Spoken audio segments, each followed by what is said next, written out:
আমি নয়, cultural centre 17 তারিখ থেকে বিতরণ করবে 900 কেজি।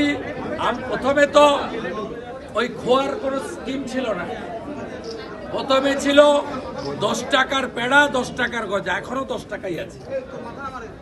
পরে 900 কেজি রাহুল যাদবকে দিয়ে সমর্পণ করেছে, যিনি আজকে কলকাতা পোর্ট ট্রাস্টের আম আর কাঁঠাল, ওটা তো পোর্ট ট্রাস্টের গাছ, তো মমতা ব্যানার্জির গাছ নয়।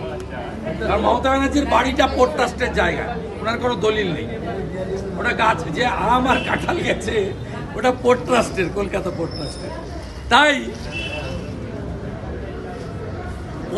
এই খোয়া ক্ষীর 11 কোটি লোক পশ্চিমবঙ্গে, 4 কোটি পরিবার, 17 তারিখ থেকে 4 জুলাই খুব সাবধানে খাবেন, পেট খারাপ যেন না।